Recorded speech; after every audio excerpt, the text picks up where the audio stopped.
Greetings, fellow armchair Imagineers. Tiki here, and welcome to another refreshing and revitalizing edition of the So You Want to Be an Imagineer historical retrospective.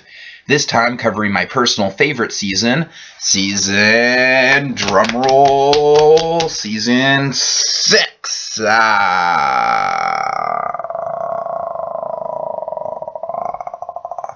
This is my personal favorite season for a variety of reasons, not the least of which is that the final 3 was just completely unpredictable, but of course we'll get all into that later on. But mostly this is a season that really changed everything. This is from where we went from kind of a ragtag internet game that really didn't have much of a structure to it at all. It kind of just followed a very loose format, into something that I really am proud to say is I've turned into kind of a legitimate, it's its own thing, it's its own sort of game. I mean, there's elements of it that we've borrowed from other things, but I feel like Season 6 is a season where we really came into our own, incorporated a lot of the elements that the game would be known for over time, and really became a legitimate contest, a legitimate, I don't know. It's just, I'm really proud of the gameplay elements that we were able to implement this season. So, back when the crap was really hitting the fan in Season 5, around the time of Mater's elimination and KingMickey dropping out and all that good stuff, the frontrunner of Season 5, Man-Eating Wreath, who I briefly mentioned in that previous retrospective, he started a new side competition to the game called the League of Dreamers. We've kind of tried to get the League of Dreamers to become the official side competition to So You Want to Be an Imagineer a few times over the years. It hasn't quite worked out. But to tell you the truth, I'll be completely honest right here. When Mew first made the League of Dreamers contest, I was just a bit taken aback. It seemed to attract more attention than So You Want to Be an Imagineer was getting, with the controversy that game had caused, and, you know, like I said, all of the crap that stemmed from Mater's elimination that season. And honestly, in all honesty, I was just a little bit intimidated by Garrett, just because he had a huge amount of post counts, and I don't know, for some reason I was just sort of like, oh my god, what if So You Want to Be an Imagineer is dying, you know, and what if this new poster, this new kid on the block is going to take my place, and I don't know. But the logical thing to do in that situation is, instead of think of him as a rival, I naturally brought him in and made friends with him, and now to this day I can, you know, very plainly state that Garrett Smith is one of my closest friends on or off the internet, just because of all the crap that we've been through together. But yeah, so basically, I kind of brought Garrett into the fold, and I just wanted him and I to just combine our ideas and combine our obvious passion for running armchair Imagineering competitions into one epic new contest. I mean, Season 6 was really the brand new start to the game. It was basically the game's entire, like, quote-unquote, to use famous Hollywood terms now, it was basically a reboot. And yeah, that's basically what our goal was. I had a very loose concept that I wanted it to be more like something like Survivor or The Apprentice or Big Brother. Really, I feel like I've taken elements from all 3 of those, with just a little bit of The Amazing Race mixed in there, you know, just as a spice, just an Amazing Race spice. But I've kind of blended all that together with the obvious armchair Imagineering Disney Park theme. And me and Man-Eating Wreath, we really created something here. So as I've explained before, the way the game would work, outside of a couple of projects when I split the teams up, the final 6 in both Season 4 and Season 5, outside of those couple brief occasions, the way the game mostly worked was that I'd simply post a project, everyone would submit their own version of the, you know, like if I said to create a dark ride or something, they'd all create individual dark rides. There was really no team gameplay involved. And that was all going to change in Season 6. This became when the focus of the game really was about adapting to a team sort of environment. And we've had all kinds of interesting stories about people being able to adapt to team environments and not being able to adapt to team environments. Musketeer Cole! Cole! Yeah, Season 7, people, I'm excited for that one. That's going to be a really interesting conversation. But for Season 6, we were going to have 2 team leaders, 2 teams of 6, 12-person cast, and each round, the team leader, like the apprentice, would hold responsibility for a challenge loss. So they'd be partially responsible and eligible to be eliminated should their team lose. But they could also nominate 2 additional people from their team for elimination. And then me and Man-Eating Wreath would serve as basically the Donald Trumps and decide which of the 3 of them we would eliminate. Over the years, this process has kind of been tweaked and retweaked. Each individual season, the elimination process is just a little bit different. I don't know. I'd like to change it up from when the judges eliminate the people and when the people eliminate each other by casting votes. The problem with casting votes is that there's a whole scheduling thing that we need to worry about with each individual person sending in a vote. But look out for that, because I think we might use that this next season. But like I said, I do like to switch it up. So coming into Season 6, it really was like just a whole new game. We had the team format already in line. We had a few individual twists, which I'll get to. The tagline for the season, which we used to advertise with, was "We are Imagineering a brand new game for you," which is obviously a take on what real-life Imagineers do when they're trying to promote a new attraction in their parks. They'll put up signs in the area where they're constructing the stuff that says, "We are Imagineering a brand new attraction for you." And we really wanted to emphasize new players this season. We really wanted to get new blood in the mix. And that's part of the reason why I love the final 3 of this season so much, is that 3 completely new players managed to get there, but I'll talk about that in part 2 of this video. So let's just get things started. The first new thing that I introduced before I even came up with the team format and brought that to people's actual attention was the application process. Instead of going through an application, people would just be like, "Oh yeah, I'll sign up.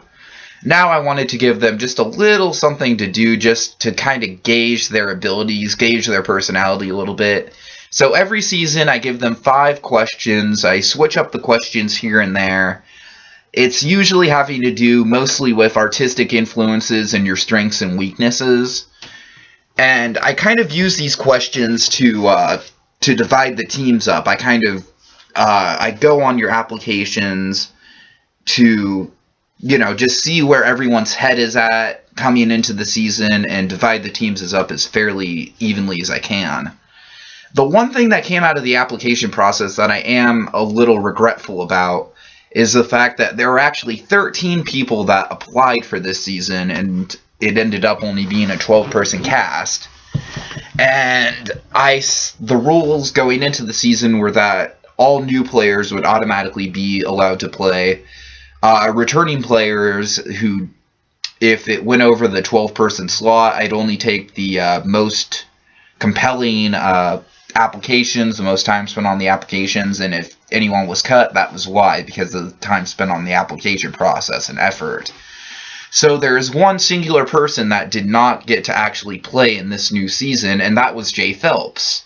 Jay Phelps will go on to have a 1-episode storyline that was really quite epic in the next season, but for now, he really didn't get to play at all. And yeah, I kind of wish that I would have done something to let him play. It would have been easy to just let the 2 teams of 6 project play out for 1 round, eliminate 1 person, then bring Jay Phelps in to clear up that spot. But oh well, what are you going to do? So the 2 teams this season were Team Yensid, named after the famous wizard in Fantasia in The Sorcerer's Apprentice, and Team Ansem, named after the famous sorcerer villain from the original Kingdom Hearts game. Obviously, going with a little bit of a sorcerer motif this time around. I like to change up every individual season. I like to have the team names have a very distinct theme. Like last season, I themed all the team names to individual famous Imagineers. I really like playing with that. And the two team leaders we got this time around were the winner of Season 5, Romanarms, and kind of, at this point, kind of a wildcard personality in the form of KingMickey. Because KingMickey, he came in from Season 5, dropping out, so I really didn't know how well he was going to handle himself this time around. And he'd made it to second place in Season 4, but like I explained in the Season 4 retrospective, he was really kind of quiet that project. He didn't really socialize or post all that much outside of just posting his, obviously very strong projects that got into the final 2. So really, when it came to the social element, I really wasn't sure how KingMickey would fare. And the teams were broken up, and we had, oh god, okay, let's see right now if I can actually remember this off the top of my head. 6 people each. On Team Ansem, the team leader was the team leader on Team Ansem was KingMickey. Then there was BigDisneyFan, who this was his first time playing since Season 1. Then there was Mater, and yeah, Mater was coming back. A big part of the season was Mater just getting the chance to play that he actually really deserved. There was Disneyland DHI on Team Ansem. Okay, let's see, that's 4. There was Ava MS123. That's 5. And then who was the 6th person on that team? Crap.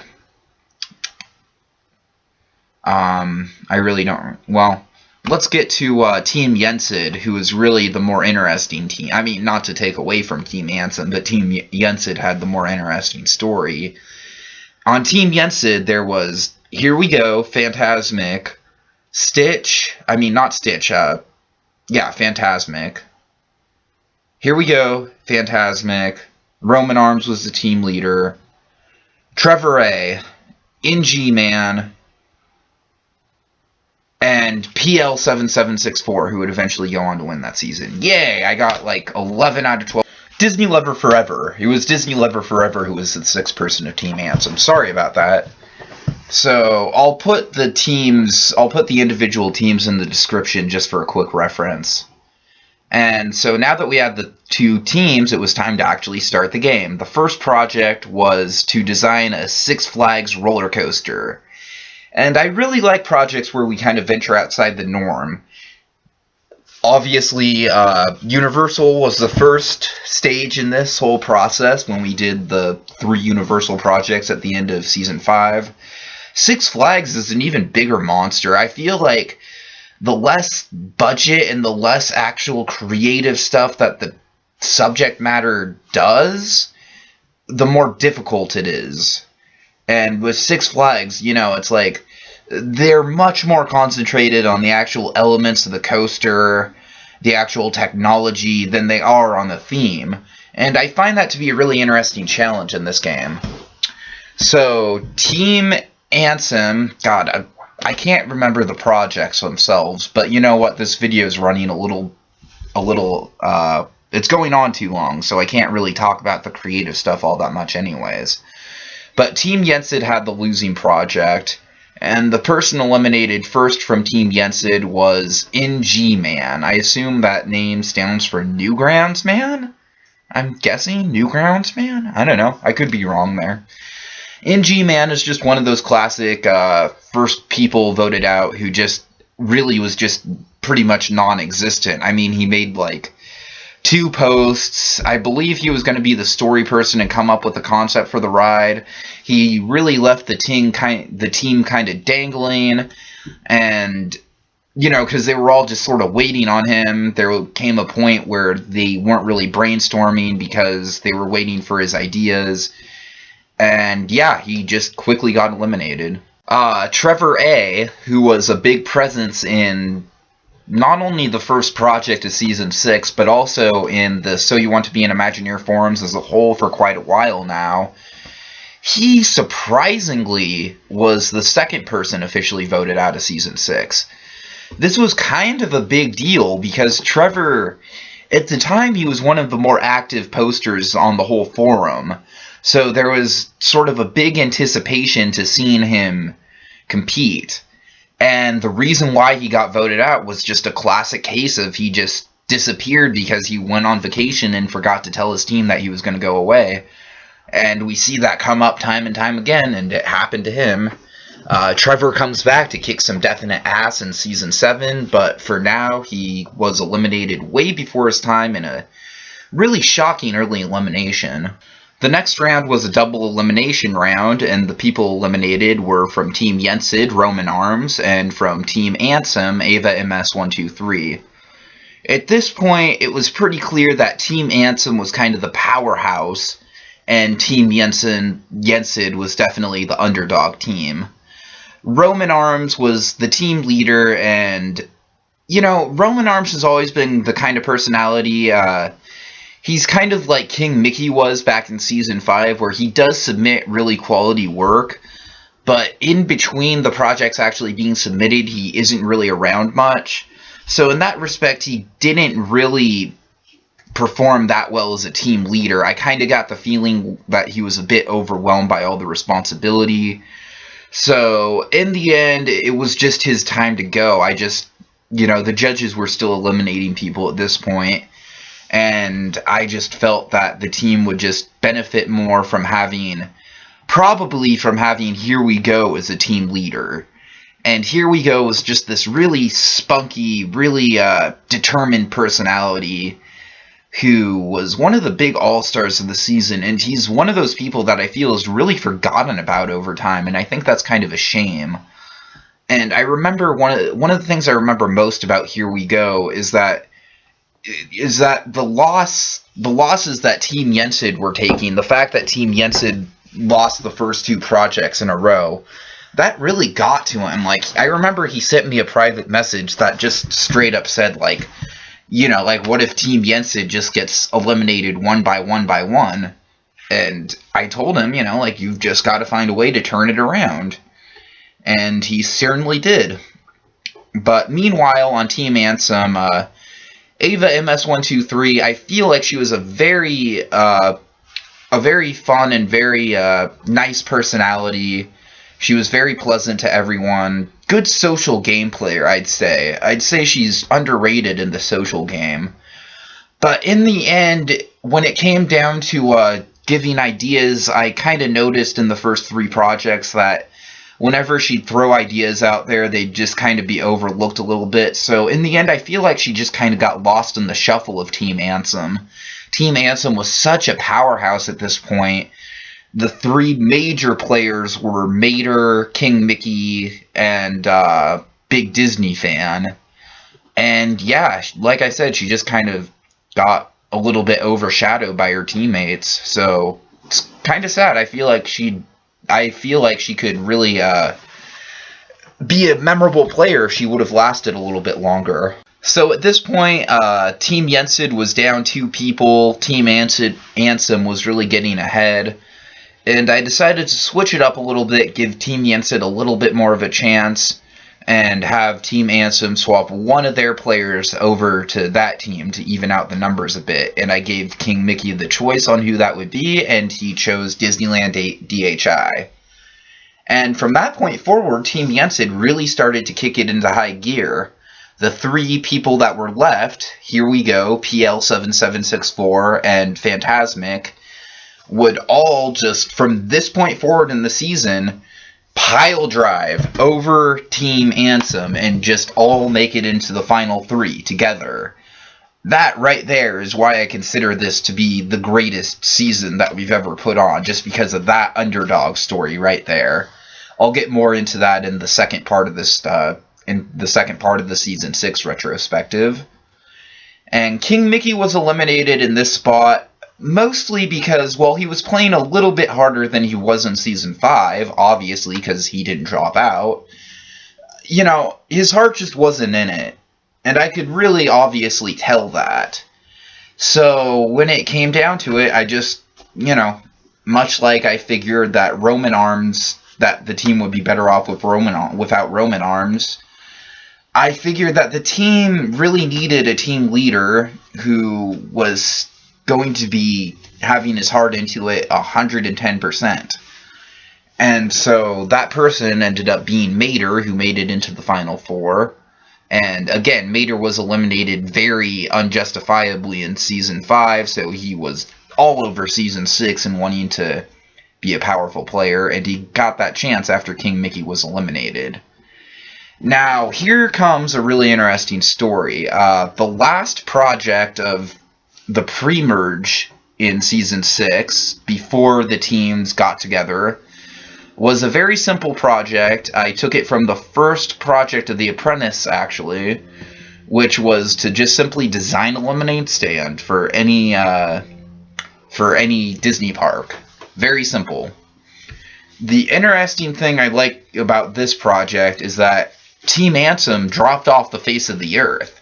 It's like they went from this dominant powerhouse to just, I don't know, there was just something about that team that that particular round where they were just not all that active, except for one person, Disney Lover Forever, who at this point had been really quiet this season, and you know, he'd been eliminated pretty early since competing in Season 2 where he got to the Final 3. But this was really Disney Lover Forever's big shining moment right here, because he basically did Team Ansem's project all on his own. And yeah, he posted it up without any help. He designed the whole thing, and I thought it was better than Team Yensid's project. And so with that, Team Yensid had to lose a member. I thought Disneyland DHI was just not into the game as much as the original 3 Yensid members were, so that was that. And so then we came to the merge, which was 3 people from Team Yensid and 3 people from Team Ansem, just like God intended it. We had HereWeGo, PL7764, and Fantasmic going up against Mater, BigDisneyFan, and Disney Lover Forever. I'll talk much more about that in the coming video. I'll get all into how the Yensid 3, as I like to call them, just managed to get into the Final 3 in a very unpredictable turn of events. And I'll for sure be talking more about the creative projects, because there's some really, really strong ones coming up in the second half of Season 6. So yeah, look out for that. I hope you enjoyed this video, and the second part of it should be coming very soon. The next 2 people eliminated were Romanarms from blah blah blah.